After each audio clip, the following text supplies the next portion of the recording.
ನಾಸೀರ್ ಹುಸೇನ್ ಪರ ಬೆಂಬಲಿಗರ ಪಾಕ್ ಪರ ಘೋಷಣೆ ವಿಚಾರ ವಿಧಾನಸಭೆಯಲ್ಲಿಂದು ದೊಡ್ಡ ಸದ್ದುಗದ್ದಲಕ್ಕೆ ಕಾರಣವಾಯಿತು. ಬಿಜೆಪಿ ಶಾಸಕರ ಆಕ್ರೋಶವೂ ಎದುರಾಯಿತು. ಸದನದಲ್ಲಿ ಪರ ವಿರೋಧ ಚರ್ಚೆಗೆ ಅವಕಾಶವಾಯಿತು.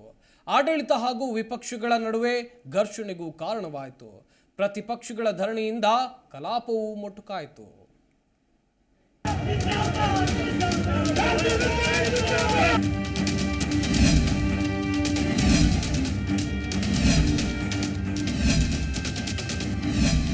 ಸದನದಲ್ಲಿ ಪ್ರತಿಧ್ವನಿಸಿದ ಪಾಕ್ ಪರ ಘೋಷಣೆ ವಿಚಾರ. ಪಾಕ್ ಪರ ಘೋಷಣೆಗೆ ಸ್ಪೀಕರ್ ಯುಟಿ ಖಾದರ್ ಖಂಡನೆ. ಇವತ್ತಿನ ವಿಧಾನಸಭೆ ಕಲಾಪದಲ್ಲೂ ನಿನ್ನೆಯ ನಾಸೀರ್ ಹುಸೇನ್ ಬೆಂಬಲಿಗರ ಪಾಕ್ ಪರ ಘೋಷಣೆ ವಿಚಾರ ಸದ್ದು ಗದ್ದಲಕ್ಕೆ ಕಾರಣವಾಯಿತು. ಕಲಾಪ ಪ್ರಾರಂಭದಲ್ಲೇ ವಿಷಯ ಪ್ರಸ್ತಾಪಿಸಿದ ಬಿಜೆಪಿಯ ಪ್ರತಿಪಕ್ಷ ನಾಯಕ ಆರ್ ಅಶೋಕ್ ಚರ್ಚೆಗೆ ಅವಕಾಶ ಕೋರಿದ್ರು. ನಿನ್ನೆಯ ರಾಜ್ಯಸಭಾ ಚುನಾವಣೆ ಫಲಿತಾಂಶದ ನಂತರ ನಾಸೀರ್ ಹುಸೇನ್ ಬೆಂಬಲಿಗರು ಪಾಕ್ ಪರ ಘೋಷಣೆ ಕೂಗಿದ್ದಾರೆ. ವಿಧಾನಸೌಧದಲ್ಲಿ ಘೋಷಣೆ ಕೂಗಲು ಅವರಿಗೆ ಅವಕಾಶ ಮಾಡಿಕೊಟ್ಟವರು ಯಾರು? ನಮಗೆ ಭಯ ಶುರುವಾಗಿದೆ, ನಾವು ಸೇಫ್ಟಿ ಆಗಿದ್ದೇವೆ ಅಂತ ಹೇಗೆ ಭಾವಿಸೋಣ? ಘೋಷಣೆ ಕೂಗಿದವರನ್ನ ಇಲ್ಲಿಯವರೆಗೆ ಬಂಧಿಸಿಲ್ಲ, ಒಂದು ಸಣ್ಣ ಆಕ್ಷನ್ ಕೂಡ ತೆಗೆದುಕೊಂಡಿಲ್ಲ. ಮಾಧ್ಯಮಗಳಲ್ಲಿ ದೊಡ್ಡ ಸುದ್ದಿಯಾಗಿದೆ. ಸುಳ್ಳು ಹೇಳಿದ್ರೆ ಅವರ ಮೇಲೆ ಕೇಸ್ ಹಾಕಿ ಘೋಷಣೆ ಕೂಗಿದವರನ್ನ ಬಿಟ್ಟು ಕಳಿಸಿದ್ದು ಹೇಗೆ ಅಂತ ಪ್ರಶ್ನಿಸಿದ್ರು. ಈ ವೇಳೆ ಮಾತನಾಡಿದ ಸ್ಪೀಕರ್ ಯುಟಿ ಖಾದರ್ ಘಟನೆಯನ್ನ ಖಂಡಿಸಿದ್ರು. ಈ ರೀತಿ ಯಾರೇ ಮಾಡಿದ್ರು ಅದು ತಪ್ಪು ಅಂತ ಅಸಮಾಧಾನ ಹೊರಹಾಕಿದ್ರು. ಸರ್ಕಾರದ ವಿರುದ್ಧ ತಿರುಗಿ ಬಿದ್ದ ಸುನೀಲ್ ಕುಮಾರ್ ಮಾತಿಗೆ ಕೌಂಟರ್ ಕೊಟ್ಟ ಕೆಬಿಜಿ. ನಿನ್ನೆಯ ಘಟನೆಯ ಬಗ್ಗೆ ಇಂಚಿಂಚು ವಿವರಣೆ ನೀಡೋ ಮೂಲಕ ಸುನೀಲ್ ಕುಮಾರ್ ಕಾಂಗ್ರೆಸ್ ವಿರುದ್ಧ ತಿರುಗಿ ಬಿದ್ರು. ಪೊಲೀಸರು ಘಟನೆಯನ್ನ ಯಾಕೆ ಸೀರಿಯಸ್ ಆಗಿ ತೆಗೆದುಕೊಳ್ಳಿಲ್ಲ? ಅಷ್ಟೊಂದು ಜನರಿಗೆ ಒಳಗೆ ಬಿಟ್ಟಿದ್ದೇಗೆ? ದೇಶದ್ರೋಹಿಗಳಿಗೆ ನೀವು ಸಪೋರ್ಟ್ ಮಾಡ್ತೀರಾ ಅಂತ ಕುಟುಕಿದ್ರು. ಅಲ್ಲದೆ ಮೊನ್ನೆ ನಡೆದ ಸಂವಿಧಾನ ದಿನಾಚರಣೆ ಕಾರ್ಯಕ್ರಮಕ್ಕೆ ನಿತೀಶ್ ಕೌಲ್ ಕರೆತಂದು ಭಾಷಣ ಮಾಡಿಸಿದ್ದೀರಿ.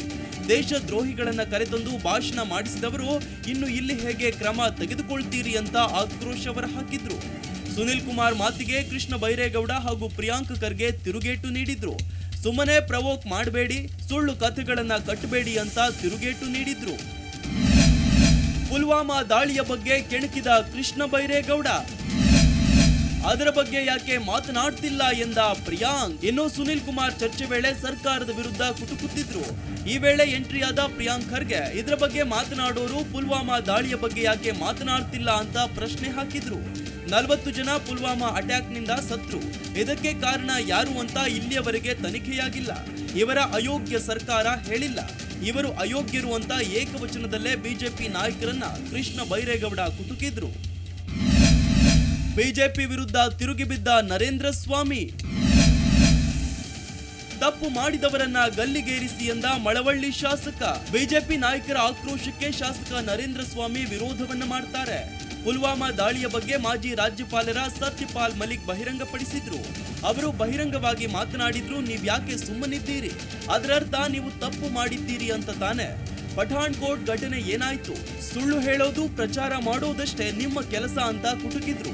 ಈ ವೇಳೆ ಮಾಜಿ ಡಿಸಿಎಂ ಅಶ್ವಥ್ ನಾರಾಯಣ್ ಪದೇ ಪದೇ ಅಡ್ಡಿಪಡಿಸಿದ್ರು. ವೇದವ್ಯಾಸ ಕಾಮತ್ ಕೂಡ ಅಡ್ಡಿಪಡಿಸಿದ್ರು. ಕಾಮತ್ ವಿರುದ್ಧ ನರೇಂದ್ರ ಸ್ವಾಮಿ ಕೆಂಡಾಮಂಡಲರಾದ್ರು.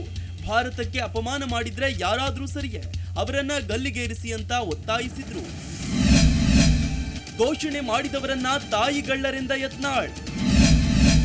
ಎಫ್ಎಸ್ಎಲ್ ವರದಿ ಬರಲಿ, ನಂತರ ಕ್ರಮ ಕೈಗೊಳ್ತೀವಿ ಎಂದ ಪರಮೇಶ್ವರ್. ಇನ್ನು ಇಡೀ ಪ್ರಕರಣವನ್ನ ಮುಚ್ಚಿ ಹಾಕುವ ಕೆಲಸ ಬೇಡ. ಸ್ವಾತಂತ್ರ್ಯಕ್ಕಾಗಿ ಹಲವರ ಬಲಿದಾನವಾಗಿದೆ. ತಾಯಿಗಳ್ಳರು ಈ ದೇಶದ ಅನ್ನ ತಿಂತಾರೆ, ಪಾಕಿಸ್ತಾನದ ಪರ ಘೋಷಣೆ ಕೂಗ್ತಾರೆ. ನಾವು ಯಾರನ್ನೂ ಸಮರ್ಥನೆ ಮಾಡಲ್ಲ. ಯಾರೇ ಇದ್ರೂ ಶಿಕ್ಷೆ ಕೊಡಿಸಿ ಅಂತ ಯತ್ನಾಳ್ ಒತ್ತಾಯಿಸಿದ್ದಾರೆ. ಇನ್ನು ಪ್ರಕರಣ ಸಂಬಂಧ ಉತ್ತರ ಕೊಟ್ಟ ಗೃಹ ಸಚಿವ ಪರಮೇಶ್ವರ್, ವಿಚಾರವನ್ನ ಬಹಳ ಗಂಭೀರವಾಗಿ ತೆಗೆದುಕೊಂಡಿದ್ದೇವೆ. ಎಫ್ಎಸ್ಎಲ್ಗೆ ವಿಡಿಯೋ ತುಣುಕನ್ನ ಕೊಟ್ಟಿದ್ದೇವೆ. ಅಲ್ಲಿಂದ ವರದಿ ಬರಲಿ, ತಪ್ಪಾಗಿದ್ರೆ ಯಾರೇ ಇದ್ರೂ ಕಠಿಣ ಕ್ರಮ ತೆಗೆದುಕೊಳ್ತೇವೆ ಎಂದ್ರು. ಇನ್ನು ಆರ್ ಅಶೋಕ್ ಕೂಡ ಸರ್ಕಾರವನ್ನ ತರಾಟೆಗೆ ತೆಗೆದುಕೊಂಡ್ರು. ಗೃಹ ಸಚಿವರ ಉತ್ತರಕ್ಕೆ ತೃಪ್ತಿ ಪಡದೆ ಬಾಯ್ಕಾಟ್ ಮಾಡಿದ್ರು. ನಂತರ ಕೆಲ ಕಾಲ ಕಲಾಪ ಮುಂದೂಡಲಾಯಿತು. ನಂತರ ಮತ್ತೆ ಪ್ರಾರಂಭವಾಯಿತು. ಪರ ವಿರೋಧ ವಾಕ್ಸಮರ ಜೋರಾಯಿತು. ಸದನದ ಬಾವಿಗಿಳಿದು ಧರಣಿ ನಡೆಸಿದ ಬಿಜೆಪಿ ಗದ್ದಲ ಗೊಂದಲ ಹಿನ್ನೆಲೆಯಲ್ಲಿ ಸ್ಪೀಕರ್ ಯುಟಿ ಖಾದರ್ ಕಲಾಪವನ್ನ ನಾಳೆಗೆ ಮುಂದೂಡಿದ್ರು. ಒಟ್ನಲ್ಲಿ ಇವತ್ತಿನ ವಿಧಾನಸಭೆ ಕಲಾಪ ಪಾಕ್ ಪರ ಘೋಷಣೆ ವಿಚಾರದಲ್ಲೇ ಮುಕ್ತಾಯವಾಯಿತು. ಸದನದಲ್ಲಿ ದೊಡ್ಡ ಸದ್ದುಗದ್ದಲವೂ ಆಯಿತು. ಬಿಜೆಪಿಯ ಧರಣಿ ಸತ್ಯಾಗ್ರಹದಿಂದಾಗಿ ಕಲಾಪವನ್ನ ಅರ್ಧಕ್ಕೆ ಮೊಟಕುಗೊಳಿಸಬೇಕಾಯಿತು. ನಾಳೆ ಮತ್ತೆ ಕಲಾಪ ಪ್ರಾರಂಭವಾಗಲಿದ್ದು ಬಿಜೆಪಿಯ ಪ್ರತಿಭಟನೆ ಮುಂದುವರಿಯುವ ಸಾಧ್ಯತೆ ಇದೆ. Rajappa Suttur, political bureau, Zee Kannada news, Bengaluru. Zee Kannada news ಈಗ ನಿಮ್ಮ ಮನೆಯಲ್ಲೇ ನೋಡಿ.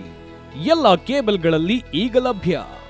ಸನ್ Direct 292, Jio TV 1334, U digital 162, City Cable 51, GTPL 17, Abhishek Cables 821, Rock Line Telecommunication 51, Shri Basaveshwara number 60, Vinayaka digital number 53, in digital number 896ರಲ್ಲಿ.